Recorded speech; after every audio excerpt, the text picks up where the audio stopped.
real threat, as they well should. They were great at first stand. They showed that they could take down both, the LPL, the LTA, as well as the LEC. They won series against them all there. Of course, they did then lose to K-Corp in that best of 5 later on, but they have been a real threat. They almost took down T1. That series was also very close, won all 5 games. So I don't think that MKOI should be walking into this thinking it's going to be a breeze, but I do think it is definitely a matchup that they can win and should still be favored in. Yeah, I think over the history of League of Legends, it has been pretty EU favored, 23-9 if you include Vietnam in the APAC region across the course of all of League of Legends, all of LoL Esports history. We're into draft for Game 1. Maokai and Varus taken away by CFO on the blue side. Pantheon and Jax removed by MKOI.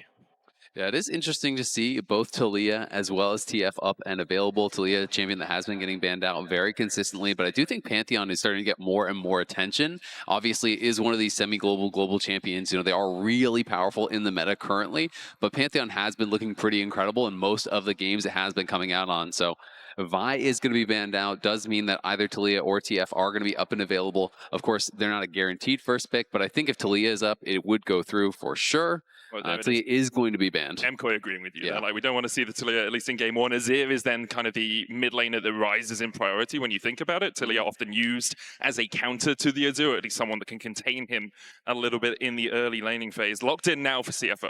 Really interested to see where Jojo wants to go. Jojo for me, is a player who's always been so good at those melee champions. Yone is up and available. I would really like a Yone Sejuani, that kind of 1-2.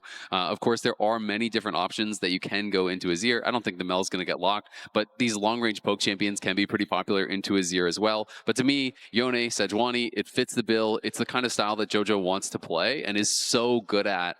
Always in his time in NA, I really did think of him as a melee mid-lane specialist. That, to me, was his biggest strength. Yes, he's a great laner on range champions too, but I think this is his bread and butter. This is how he can really be a game changer. And we'll see if we do get that Sejuani as well, which I think could work well with Merwin, because Merwin is one of these guys who is so flexible, can bring out counter picks. You're on red side, and you could go for one of those double melee setups on the top side. Yeah, you get good scaling in the Yone. Rumble is actually going to be a pick here for Merwin in that top side, so leaving the jungler for later on. Sejuani obviously does really fit with these two champs, but if you don't get the Sejuani, you get something like the Jarvan instead, or something with a bit of utility. I agree, I want Sejuani, but if it's picked by CFO, unfortunately, MKOI can no longer pick it. That's true. So Rumble, Yone locked in for MKOI. CFO looking towards their jungler and likely their top laner on this rotation, just to answer into that Rumble. Often we've seen the Galio as that top lane answer. Yeah, I think Poppy could be a solid answer, but Xin Zhao is going to be the pick here for Jinja. Has been very good on it, and it's just such a popular pro play jungler here. Has a lot of early game power, can scale pretty well with the Crescent Guard into the later stages of the game also. And yeah, wouldn't be surprised at all to see just that Galio coming out. It is really popular as an answer. Instead, it is going to be Sion here for Driver. One of his most played, tied for most with the Gragas, so definitely looking towards scaling. Already we're seeing two very different styles of composition. CFO are going to be playing front-to-back team fight, where we're going to be seeing on the other side, it's going to be about dive. And I do actually like to pivot towards Trundle, so delaying that jungle pick towards 3, I do think paid some dividends. Sejuani, obviously really strong pairing, but when you do see a super tank on the other side, Trundle becomes a tank himself and is really helping to shred through, which I think is super important, especially when you are playing these double melee top sides, where sometimes you're a little bit light in your composition on tank damage. So Trundle can kind of bridge that gap, and I really like what we're seeing here in the first 3. Honestly, from both sides, it's just 2 different styles. Yeah, CFO, sorry, obviously going for a little bit more teamfight threat. They have their front line right now. The Crescent Guard for Xin Zhao as well. It gives you a huge amount of area control when you get into teamfights. MKOI will be looking to bypass that area control by just getting onto the backline with an equalizer, with a fate sealed, diving in. Wouldn't be surprised if they look towards something like a Kai'Sa as well for super, just to facilitate that dive overall. Braum banned away by MKOI, MF taken out by CFO. Yeah, the 3 that I always think of as kind of facilitating dive is MF, Jhin, and the Kai'Sa. Because Jhin, obviously, you just open up, you create that chaos when the Rumble equalizer comes down. And I do think some of these kind of defensive supports do really make a lot of sense to be getting banned out. Braum as well as Rakan, champions that have that ability to protect the backline, that ability to kind of turn fights around and really are tough to actually fight through, does make a lot of sense here. And we'll see if it is going to be something like a Kai'Sa or a Jhin ban, because I think those 2 are the ones that kind of I have my eyes on right now for Supa. I'll also say, if I'm CFO and I've done my research on Super, he plays a lot more Kai'Sa than he does Jhin. He's got one Jhin game this entire split. He is still solid on it, but Jhin in EU is not often seen as too good of a pick. Draft prep. They have. They found out the Kai'Sa instead. I would still like the Jhin from MKOI. Leave your support counter pick for last. It looks like at the moment, though, they're going for a little bit of disengage with their support alongside some follow-up engage if that Alistar wants to get into the middle of the fights. Yeah, it's interesting to see that getting locked in here. Alistar, obviously, very popular. Alvaro, I think, was incredible on it, when we saw him the other day. Even in a loss, which I think is honestly really rare when you are playing these hard engage style champions and your team is behind. Often you look bad because every fight is going to be bad because you are so far down in gold. But he was really able to make things work, to be able to find angles that really were giving the team opportunities to come back in some of those games. And it's going to be Ezreal, so lots of scaling here on the CFO side. I do think we are going to get an engage support because they are lacking some hard engage here. I'm thinking Leona or something along those lines. You obviously maybe are a little bit more hesitant to go towards Rel because that is kind of that common counter.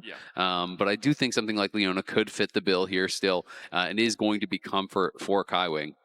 This is most played across the course of the split. Currently hovering over the Galio, though, would go into that supporting role. But yeah, Leona is going to be the lock in the end. Keep the Galio up for later on in the fearless best of 5. And we'll see where MKOI decides to go with their AD carry now. Super, a little bit further down his pecking order, but Sivir is going to be the lock. Good wave clear, can do a lot of damage as well from range because of the ricochet during team fights. Yeah, obviously a different style of kind of assisting in those fights, than something like the Jhin that I was more anticipating. But obviously, pop the ulti. You have 4 melee champions alongside you. They're all getting that move speed. You're hitting people with ricochet. And I think the other thing I will add to that is that Sivir plays mid waves way better than a champion like Jhin. I think you do have kind of that infinite wave clear. And when you're looking towards a champion like Yone, you often want to play through side. So having an AD carry here that has incredible wave clear is going to help shore up one of those weaknesses, is going to give you more time to kind of play through those side lanes and find opportunities there. It can also be a bit of that kind of late game win condition, something that could, deal with the Sion much later on. Yeah, she does scale well later on into the game, especially when you get towards 3 or 4 just items. The range versus Azir, which is why I am not usually as big of a fan of that pick, because you try to come up and auto, and Azir kind of just Q autos you, and you're at half HP, and you're like, well, I guess I can't attack. Does give her some safety, though, in the mid lane as well. That spell shield avoids some of the non-committal engage from things like the solar flare.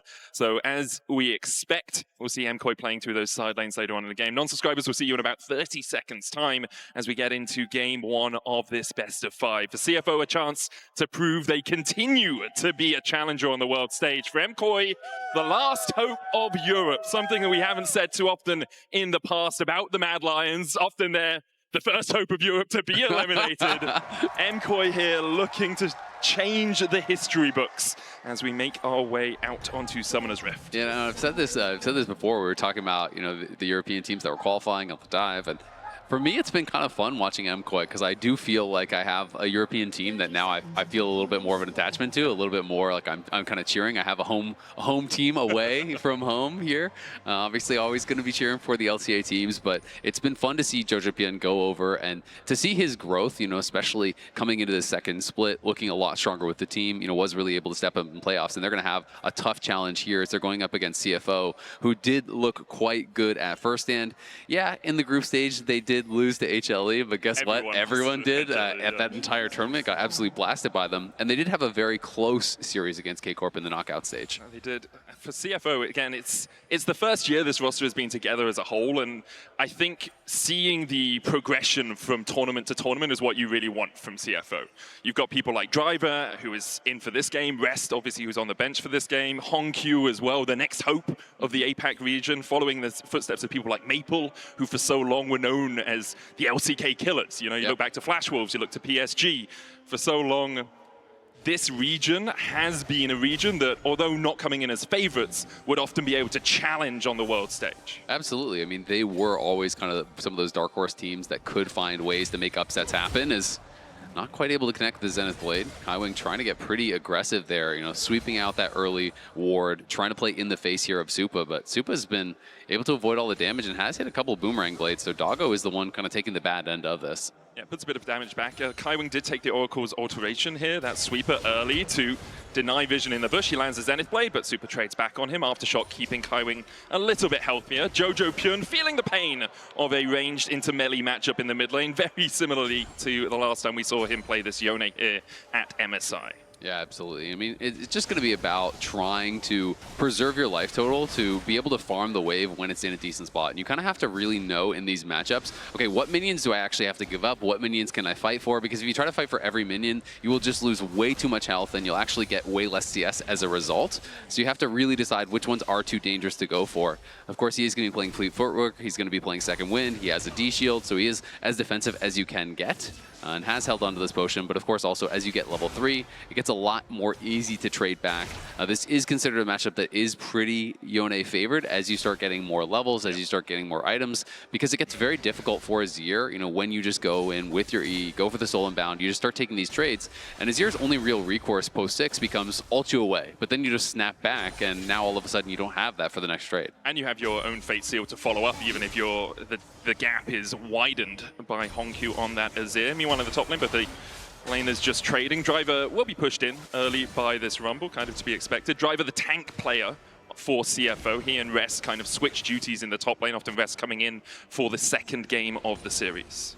Yeah, and they have been very active in how they were actually swapping back and forth, but interestingly enough, you know, it wasn't actually Driver that did play the tank in that final game against T1. Jin just looking for a gank down towards this bottom side. Alvaro does have the Aftershock on. Wind Becomes Lightning is going to connect, but not too much more going on there. Jojo dashes onto Hongkyu, but doesn't connect with the Q3, and so Hongkyu will just be able to walk away. Yep, Jojo, though, going to be pretty happy about how things have gone. You know, obviously the first couple levels he got pretty low in HP, but he has been able to trade back very consistently, going in with the soul inbound, and should be able to actually reset this wave. So I think Jojo going to be really happy about how this kind of first laning phase has gone thus far.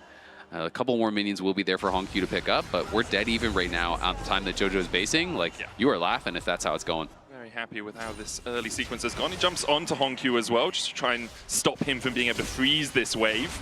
The stop is back quite late though, so it's about 6-7 seconds of time wasted there for Jojo. It is, like that's the con, but the pro is that Hongkyu TP'd back and is now half HP, yep, right? So if you can actually get in a good trade after your opponent TP's back, but before you base, you then come back, now you're in full health, so now Hongkyu is going to be in an awkward spot. He has no potions, and I do think that Jojo is going to have an opportunity to potentially lane lock him here, where, you know, you are going to have to take a maybe really bad base. It is going to be tricky for Hongkyu. I wouldn't be surprised if we see Jinja and Kaiwing just coming towards that mid lane to make sure they get a push out. Especially, like, we're seeing so many swaps around the 3 to 6 minute mark from these bot lanes. You can put the Rumble behind as well. Driver's doing a good job against Mirwin in that top side, but if you have a little bit of time in a 2v1 into the Rumble, Sion deals with that a lot better than the Rumble ever will. Absolutely. I mean, both these guys getting very, very low, but Hongkyu has got to be careful. Jinja is around, and that ward will critically spot him for Jojo. You can see Hongkyu realizes, you know what, I'm getting so low, and there's potential dive. Flash away from Mirwin. Survives through the unstoppable onslaught. Driver's going to eat a flame spitter on the backside, but it's a summoner for an ultimate exchange in favor of CFO. Yeah, really nicely done. Driver's actually opened up a pretty big CS advantage as well, which you're not expecting to happen early on in this matchup. Mirwin is just going to use the ulti on the wave, so we'll see if Driver does stay around. He is not yet based, so he's just going to stay around, collect the wave, but he is going to be up 2 full waves pretty much here in the early levels, which is a bit concerning. I will say, though, it's not as big of a deal to be falling a little bit behind when you do at least have different damage types here from your soul laners, because yes, you're going to have to be building MR against the Rumble, but then you can put Jojo in the side lane against him later on. You know, he does some magic damage, but obviously is massively physical, and is going to make it a lot more difficult to itemize for Driver, who's actually going for a really interesting build. He's actually just trying to slam him in the 1v1. He's going Swifties. Not for the Swifties, but then teleports back here while Mirwin's going down towards the bottom side. No unstoppable onslaught, does have the flash. The trample looking for the stun here from Alvaro as Super begins to open up. Driver's still very healthy, even though he hasn't built any health, just because he's Sion, and he will be able to walk away. Half HP though, and with Elioya on this side of the map, things could get tricky for Driver. Yeah, I think he's going to be regretting the buy now. You know, you go Swifties to obviously be able to shrug off some of the slows coming through from the Electro Harpoons and to really be able to punish, but they could easily dive this, I think. I think he has pretty much no chance to get out. Early subjugate possible from Elioya. There it goes as they look for Driver under the tower. No escape. Alvaro tanks it perfectly, and Mkoya on the board. Nicely done by MKOI. They really punished Driver. Over-aggressive on the teleport. He didn't have to actually TP on the wave there. He could have waited. You know, obviously you have to know the lane swap is possible, and in those situations, you're going to get punished TPing like that. Had he TP'd straight to the tower, been at full health, that dive is going to be at the very least much more difficult to pull off. But MKOI able to punish. They get Mirwin out of what was a difficult 1v1 and are able to get the first kill on the board. CFO doing well on the other side of the map, though, denying Mirwin any of the farm. Mirwin did back all the way away, not actually even trying to step up to the tower, knowing that he was undermanned on this side of the map. But you can see about a 20 CS lead for Driver in that top side. And even a lead for Doggo on the AD carries, at least in terms of farm, although he is about 150 gold behind because of that first blood from Super. Yeah, absolutely true. I do think mid lane, though, going very well for MKOI. Of course, it is not a big CS advantage by any means, but the Azir is going to start to struggle, and CFO are going to move their bot lane over towards mid here. I think they want to be in the area for the grubs. They're going to send Azir down to bot. He will not have teleport, but neither... Well, actually, Mirwin does. JoJo's not going to be the one to answer, so MKOI will have the potential extra man if Mirwin can look for a TP angle, and we'll see if they even want to fight this, because they are a little bit late to show up, and it's going down pretty quick. Yeah, first grub already gone here for Junja. Alvaro and Super trying to come across. Driver is there to defend, as are Kaiwing and Doggo. Elioya on the red buff right now. Super was looking for the steal with the Boomerang Blade, but can't find it. CFO seem to be happy with just getting the objective, the feat of the neutral objectives there from the grubs. We'll leave one left up. Honestly, nice bluff by the MKOI bot lane. They kind of just walked forward, and I feel like CFO was respecting a little bit too much. They don't know that Elioya is still on the red buff. They're just assuming, oh, well, if you're walking forward, the rest of your team is here. They didn't want to try to force any sort of fight. Junja had already used his smite, of course, so didn't want to just stay around, have that stolen away. But at the end of the day, it is going to be, as you say, that objective feat is going to be taken, but not going to be able to get the Void Might spawn, which is always really nice to be able to add in. Does mean CFO are only one objective away from having that objective feat complete. Obviously, yet to pick up any kills. MKOI currently sitting at 1. Kaiwin looking for Mirwin, will land the Shield of Daybreak, but with much ado about nothing as Mirwin can just walk away from that one. Doggo obviously very safe as well in this mid lane to farm up. Doesn't have the push that a Sivir will have with the Ricochet, but is able just to farm from range if it's ever in a tricky situation for him. Yep, going to be A-okay there, absolutely. Doggo going to continue to farm, but Super going to be happy about his position as well. Does have the call, is going to be working in towards that Yuntal, very likely as the first item, and is just going to be continuing to keep him kind of locked under that tower as much as he possibly can. You know, having first move there towards the sides is going to allow MKOI to be a little bit more aggressive, but they're not clearly feeling the pressure yet. They don't seem like they want to posture that aggressively. There is really good scaling on the other side, but Yone, Sivir, Trundle all scale incredibly well also. So I think both teams feel pretty happy with what they've gotten and aren't really feeling any pressure as a result. Yeah, I think the thing for CFO is they do have a range advantage as the game goes longer, so if they scale evenly, they should be able to gate out MKOI from certain avenues of approach. For MKOI, though, they do still have the damage if they can get on top of the enemy, right? Yeah, exactly, and I feel like they have really good ways to do that, right? You pop the Sivir ult, someone gets Trundle pillared in, all of a sudden there's an Equalizer on your head, there's an Alistar flashing in, there's the Yone ult coming through, so there's a lot of ways to circumvent those issues, but definitely I think it is going to be, front to back advantage for CFO, but MKOI are going to be able to have the opportunity to circumvent that by coming from different angles, by looking for really explosive engages, and by playing through side lane with JoJo, who has that early Vamp Scepter, is going to be working in towards that Blade of the Rune King. Didn't feel pressured enough to sidestep for a Null Magic Mantle or anything like that, and so he is going to be kind of in a really good spot right now in that side lane. I just feel like no one is going to be able to answer him that effectively in the 1v1.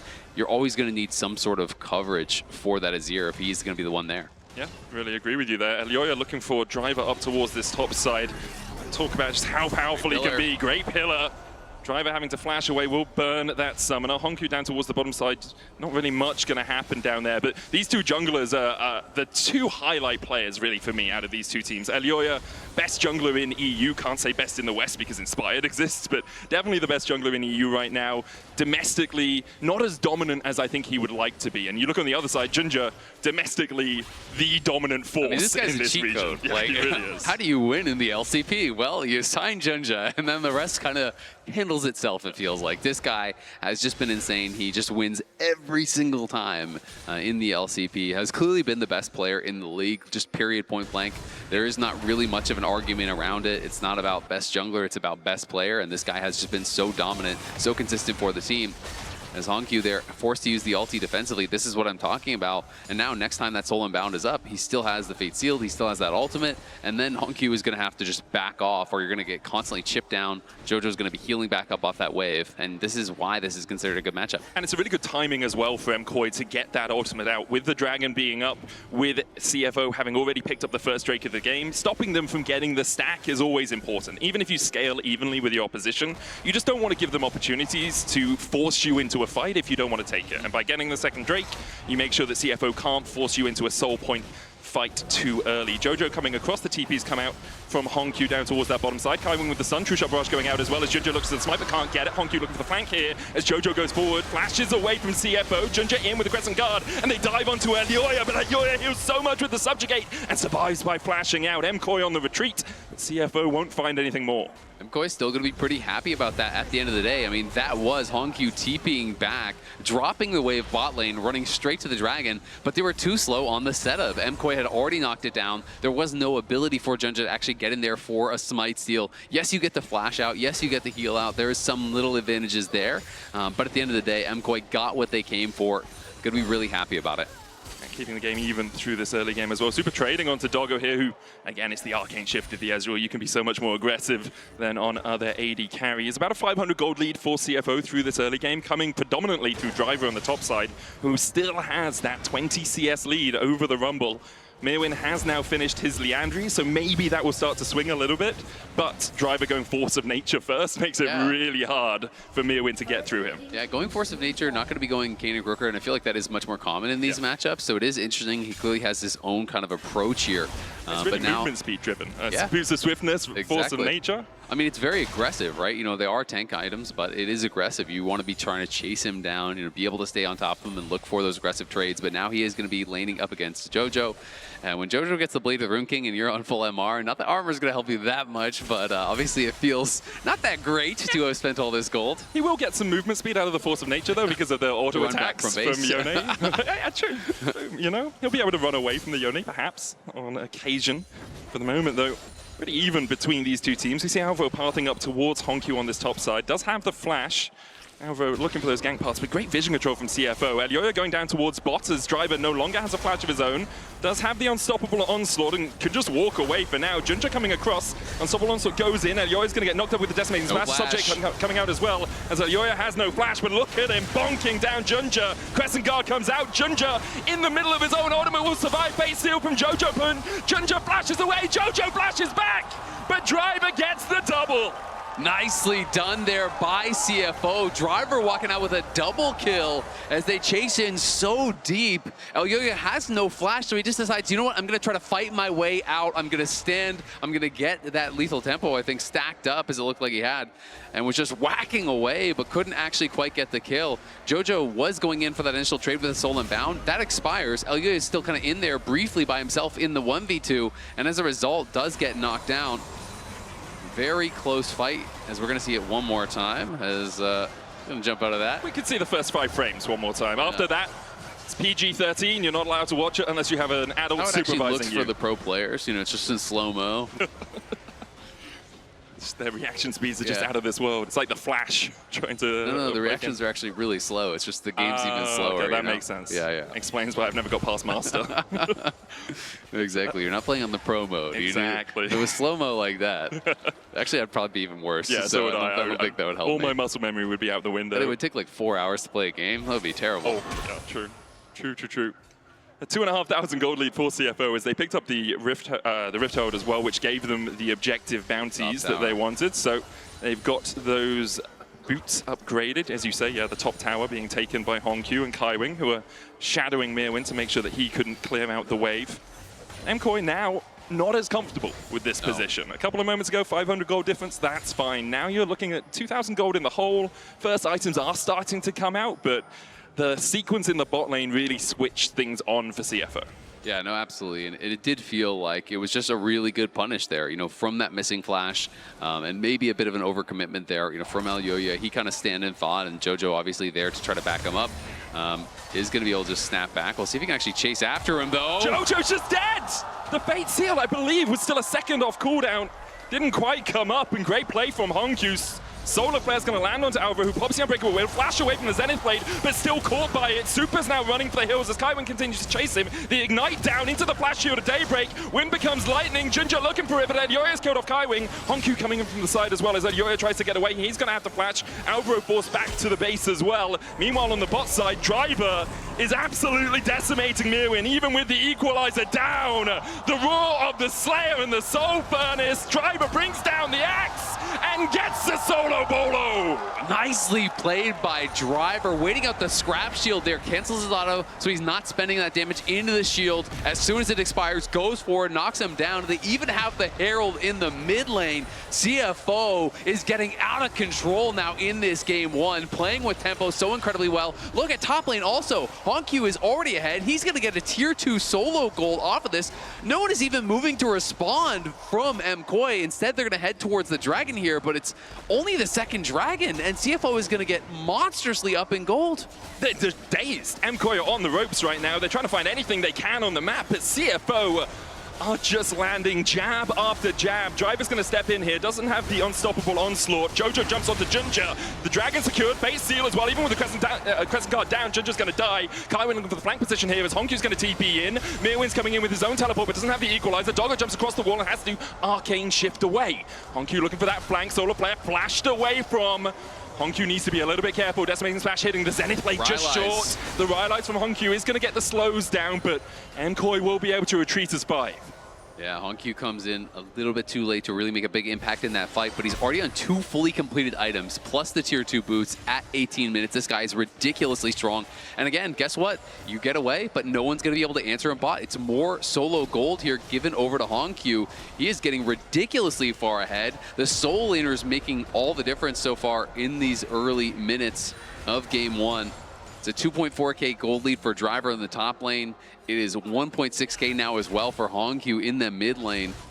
And it's really been the top side for CFO that is making all the difference, as bot lane's just kind of been a farm fest. I mean, Supa's doing fine, but they haven't really been involved in much. And Honku, we haven't seen him much on the international stage, but he was 6 when Faker won his first championship and was able to stand tall against him in their series earlier on this week. Now he's showing us just how much impact he can have on this Azir as well, being 1.5K ahead of Jojo Pyun. And that's not from laning itself entirely. Like, Jojo was relatively even in the lane phase, but after that, CFO's movement on the map has just left MKOI rattled. Yeah, I mean, they've been really good with it, moving around the map. And to me, the kind of turning point of the game really was this bot lane play that they look for. Elyoya going in with Jojo. They try to actually take down Driver, but then Junja shows up, no flash on Elyoya, tries to fight his way out. They both die. Then meanwhile, Honku is getting solo gold on the tower top side. That gives over feats. And every time it feels like MKOI has been going for a play, Honku has just been getting gold in the side lane, getting further and further ahead. Then he's able to find a solo kill,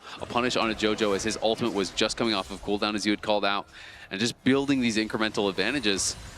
Mirwin, I'm pretty concerned for, though. Rumble is not a scaling champion, got very far behind in the 1v1 early, and Driver has just been slamming home that advantage. Driver's been having a whale of a time on this Scion, living up to his name. They're not whales, they're oysters. Okay, look, all the aquatic animals are here.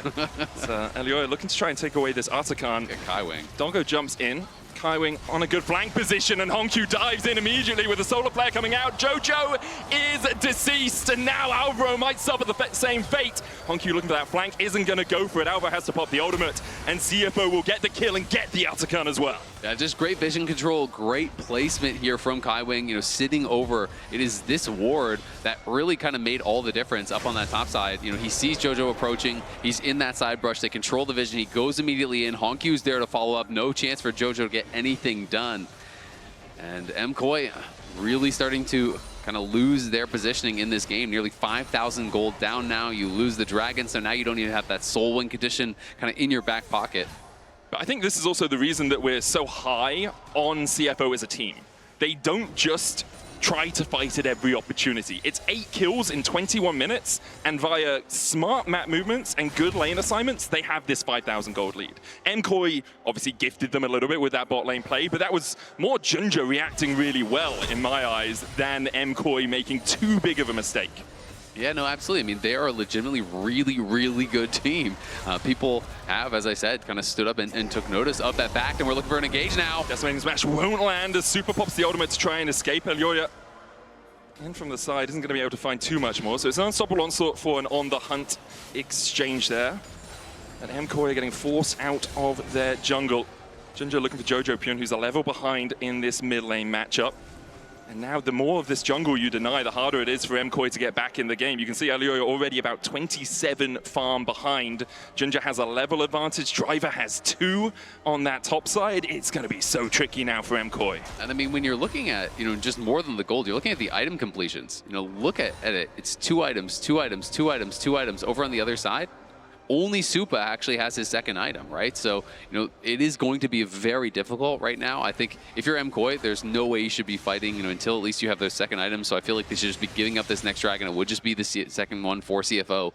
So they don't have to worry about soul too much. Try to play through side lanes, give time for Jojo to get that farm. Maybe look for picks in those side lanes, try to make cross-map plays, because objective bounties are spawned. So if CFO sent everyone down to grab this dragon, and you can take the top lane tier 1, grab that bounty for Jojo, that is a very positive play for MKOI, and they really have to just say, you know what, we've got good wave clear, we have Rumble ultimate if we need to clear a wave, we've got Sivir to one-shot waves, let's sit back, let's farm, let's try to hope that we can get back into this.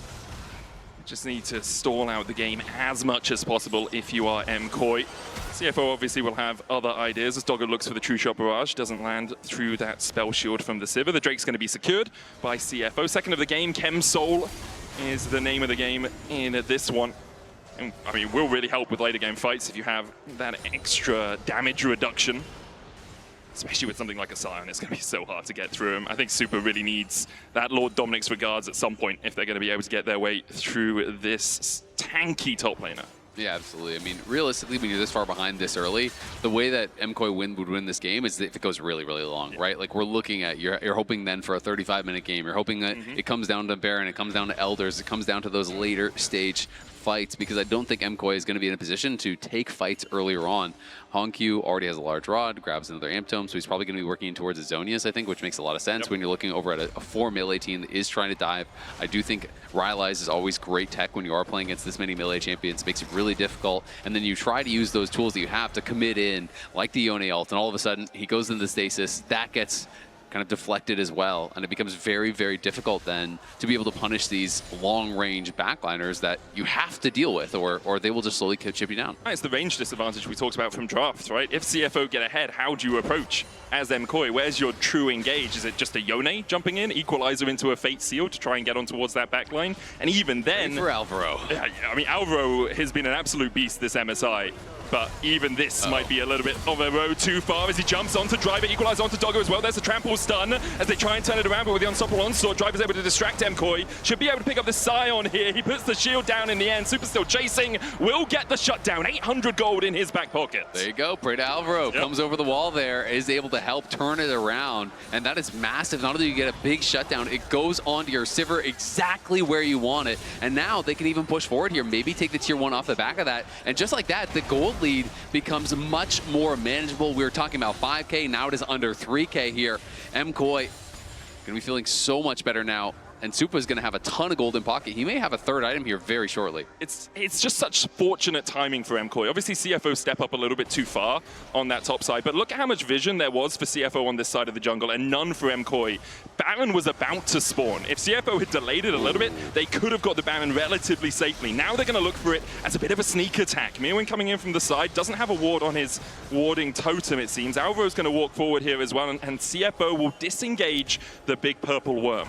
Yeah, they did throw the blue trinket down, so they were able to spot it. CFO not willing to just stand and fight there. Of course, it would be incredibly risky. I like the attempt at a 2-man, though. They didn't really lose much by going for it. Maybe a little bit of tempo. You can maybe lose a wave. But hey, risk versus reward, that is very, very good, because Junja and Hongq can absolutely knock that down had they not been responded to. So they go for it. Doesn't work out, but still going to be playing for vision in this area. You can see that they're trying to push up through that top lane and then just maintain control over that topside jungle that you have been highlighting to really make things difficult for MKOI. They're constantly going to be having to try to play through this area, try to reclaim vision, but they're getting poked by the Azir, poked by the Ezreal every time you walk forward, which can make things really tough. Yoya has to flash the solar flare. Didn't know where the rest of CFO were, and that's, again, the vision control. You have no wards even in the superficial portions of your own jungle. You have to flash, not knowing where the rest of CFO could be. Lord Dominic's regards now finished for Super on this Civet. Will still take him a while to work his way through the Scion, who has 1,000 stacks on that Roar of the Slayer. Really will, but he's the first of 3 completed items in the game. So, got a good 800 gold injection from killing off Driver, and now he becomes a real threat here. You can try to play around Supa. And unless they get Baron, you are never killing a tower in Supa's face. As long as MKOI are around to actually defend him so he can't just get one shot on a dive, he is going to obliterate minion waves. You need to have those Baroned up minions to be able to actually push in his face. So that is going to be difficult. The Hongq, very close to the Zhonya's now, has his Seekers completed, so that is going to be a big playmaking tool. And I think we're going to see CFO just continue to show up to objectives, go to that next dragon here in 1 minute, and really look to force MKOI to come and fight before they're ready. CFO will be regretting giving up one of those early Drakes to MKOI, because this could have been soul point for them, or the soul for them if they had managed to get one of those earlier objectives. For now, though, it will only be soul point. MKOI can give it up if they want, although they might be feeling a little bit more confident with 3 items finished on Super. Jojo's on his way to his IE as well.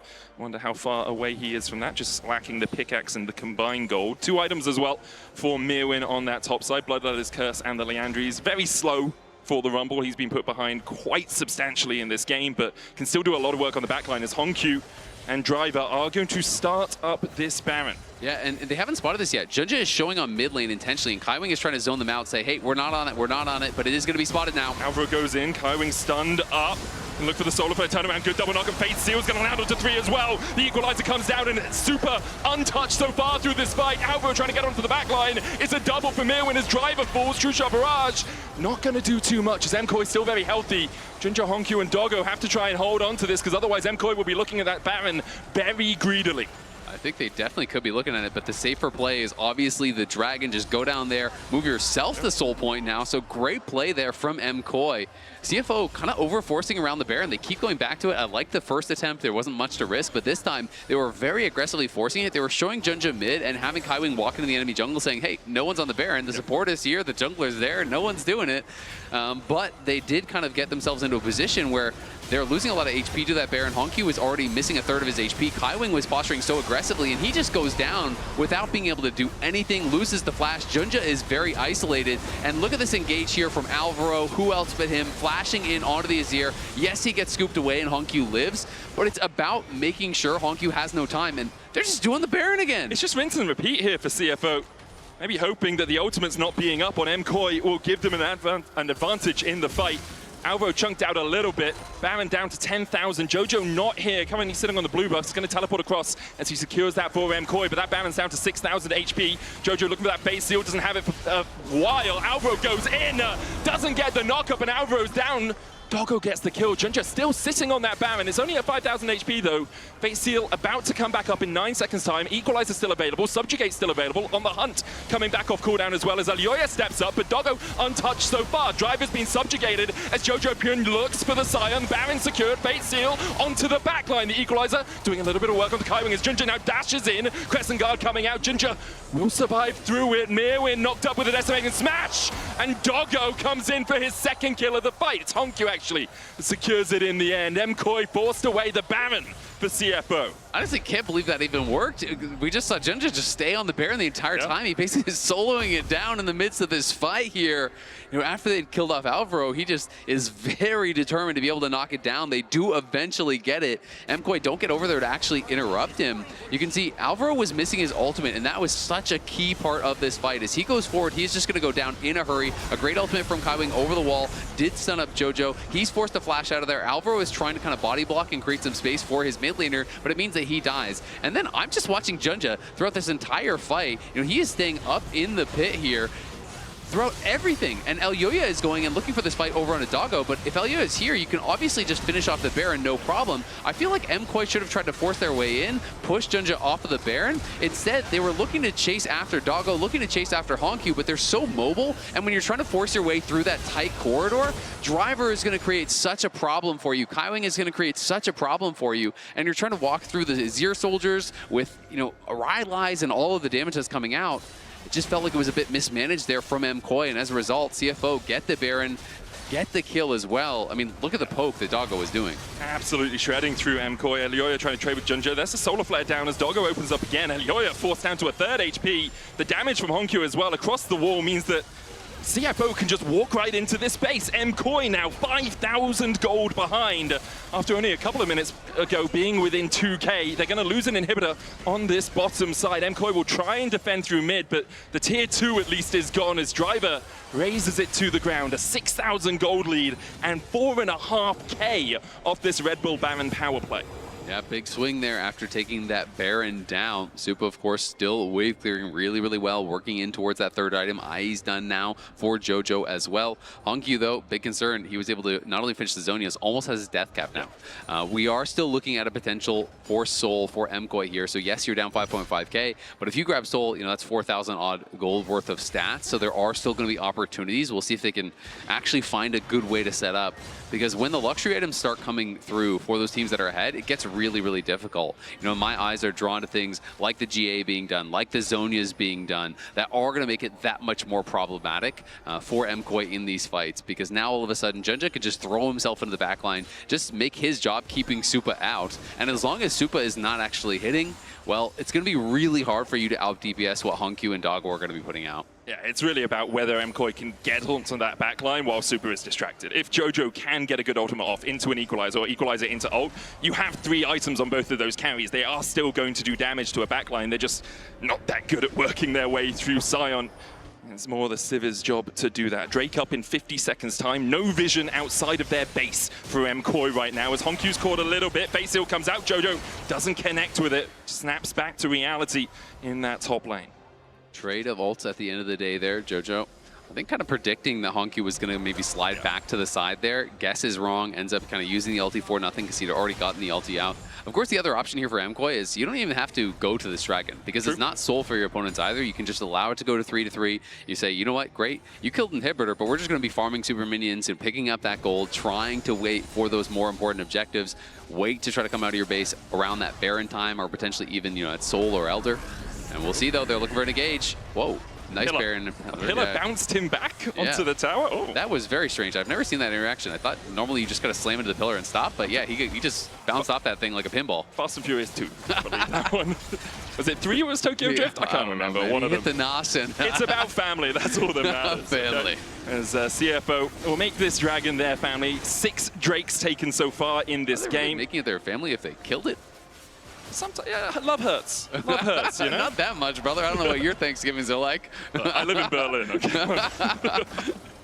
Anyway, it's still it's a 4,000 gold lead for CFO. Mkoy were able to pick up a few bits and pieces here and there to get themselves onto a slightly more even keel. Something we have seen is that in the early game, CFO's map movement, really solid. They played the map really well. But then through the mid game, through like 25 to 35 minutes, they haven't had as much impact on the map. They haven't been able to push through side lanes as much. Part of that is they're just really grouping up to try and play around this Baron, but also means that Mkoy don't have too many prongs of attack that they have to defend against. No, it's absolutely true. And I do think, partially it is that they're grouping up a lot, trying to kind of force on objectives. I also think partially, Yone's a big threat in the side lane, right? And if you do not have your ultimate as Azir, you don't want to be anywhere even near him. And once you use that ultimate, you basically have to base. Every single time, Honkyu forces that out, he is not going to stay around because he knows there could be an all-in play. They don't have a good match for Jojo in the side lane, so Mkoy are trying to do this kind of 1-4 play where they're trying to make sure, okay, we're not giving up too much on the other side, but we're buying time for Jojo. We're getting this pressure from him out on that map, and you can see, again, he is going to be the one pushing out bot lane, now moving over to try to help with this blue buff, and they're just trying to get as much gold in the pockets of Jojo as they possibly can, working towards that 4th item. There's also, I think, 2 more waves of super minions on that bot side in terms of when the inhibitor is going to come back up. You can see the Rabadon's now complete for Honkyu. So Jojo Pyun can just push out 1, maybe 2 more waves and really deal with any of that side lane threat that could happen while both the teams are posturing around a Baron. That's up now. Mkoy setting up towards the bottom side of mid. Jojo looking for a flank position himself, but can't quite find it yet. Supa finishes BT, so poke not going to be much of an issue for him as long as he vision. has... Oh, he's jumps looking. towards Doggo, misses everything, and the solar flare connects. Alva's going to try and save his mid lane, who has to flash away. The damage goes down onto Doggo and Drive, and you can see what the Ricochet can do here. Junja goes in with the Crescent Guard, looking for Hongq here. Has that Emperor's Divide, Equalizer back down. Jojo going back in. Alva knocks Hongq back, and he just delivers them!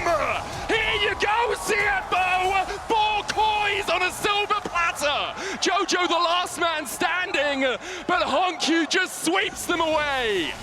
Alvaro betrays the team there. Thought he had a pick onto Hongq, but just ends up delivering him onto the head of Supa. Thank you very much. He'll take the ultimate, and he's going to take game 1 as well. Some delicious sushi there for the Flying Oysters. Pretty dominant performance all round from the LCP's #1 seed. MCoy left rattled, left battered and bruised, as CFO have shown. They're not here to lose, they're here to play. Strong game 1 performance here from CFO. Drafted heavily for scaling, wanted to play this front to back style. Were able to get it done